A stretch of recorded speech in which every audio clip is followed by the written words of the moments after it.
நம்ம இப்படி தான் இருக்கணும்.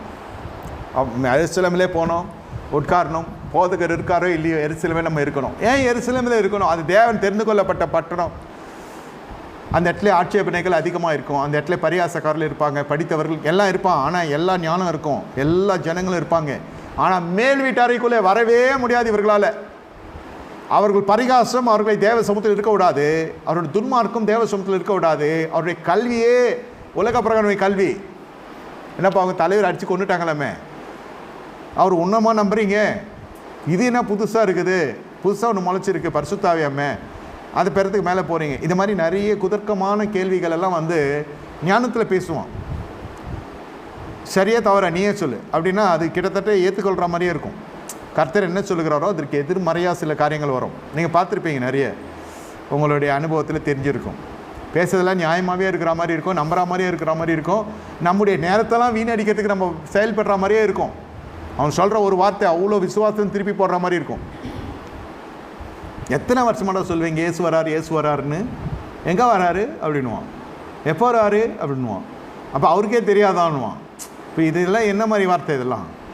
அதுக்கு தான் வேதம் சொல்லுது, பரிசுத்த முத்துக்களை பன்றிகள் இடத்துல போடாதுருங்கன்னு வேதம் சொல்லுது. இது மாதிரிலாம் ஆத்தமாதாய மன்னன் போய் எங்கன்னா மாட்டிக்க போகிறீங்க. நான் கேட்குற கேள்விக்கெல்லாம் பதில் சொல்லிட்டோம். நான் ஏசு ஏற்றுக்கிறேன்னா நீ ஏற்றுக்கும், வானே வானம் சங்காத்தமே வேணாம், நீ ஏற்றுக்கிட்டும் ஒன்றும் ஆக போகிறதில்லை. இருக்கிறவனே வச்சு மல்லு கட்டுறதுக்கு போதுன்னு இருக்குது. உள்ளே இருக்கிறவனே செப்பனிட படம் இல்லை. இவர் ஏற்றுக்கணுன்னா ஆக போகுது. இப்போது யோசித்து பாருங்கள். இதிலெல்லாம் போய் மாட்டிக்கொள்ளக்கூடாது. இதுதான் கண் திறக்கப்படுகிற ஊழியை தான். கர்த்தர் அனுப்புவார், உங்களுக்கு ஏற்ற ஜனங்களை கர்த்தர் எழுப்புவார். உங்களுக்கு ஏற்ற ஜனங்களை எந்த ஜனங்களுக்கு ஊழிய செய்யணும் கர்த்தரே சொல்லுவார். இந்த பக்குவத்துக்குள்ளே நீங்கள் வர்றது உங்களுக்கு வனாந்திரம் தான் இதுக்கு இடமா இருக்கும். மாளிகையாக கூட இருக்கும் உங்கள் வீடு, அதுக்குள்ளே ஒரு வனாந்தரம் இருக்குது பாருங்கள், அதுக்குள்ளே ஒரு பிரச்சனை இருக்குது பாருங்கள். அந்த நேரத்தில் தான் கர்த்தர் இடைபடுவார். அற்புதம்லாம் நீங்கள் பார்த்தீங்கன்னாக்கா அடுத்த கட்டம் நித்திய கண்டம் பூர்ணாயுஷாக இருக்கும். ஜீவனா மரணமான்னு தெரியாத ஒரு சூழ்நிலை இருக்கும். செங்கடல் ரெண்டாக பிளக்கிறது. அல்லேலூயா. பின்னாடி பார்வன் வந்து கொண்டு இருக்கிறான். அதான் நான் சொல்லுகிறேன், நீங்கள் ஒரு முடிவுக்கு வந்துட்டீங்க மன ரீதியில். இன்று கர்த்தர் பேச வேண்டும், நான் கீழ்ப்படிய போகிறேன்.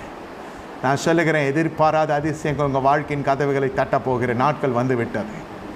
உங்கள் பிள்ளைகள் பெரிய இடத்துக்கு கர்த்தர் கொண்டு போக போகிறார். அடுத்த கட்ட ஆசிரியத்துக்கு கொண்டு போக போகிறேன். இதெல்லாம் நான் நினைத்து பார்த்து இந்த ஊழியத்தை நான் செய்ய ஆரம்பிக்கலை. கர்த்தர் சொன்னார், நான் செய்ய ஆரம்பித்தேன். அது யாருக்கு பிடிக்குது யாருக்கு பிடிக்கலான்னு எனக்கு தெரியல. என்னுடைய சாட்சி சொல்கிறேன்.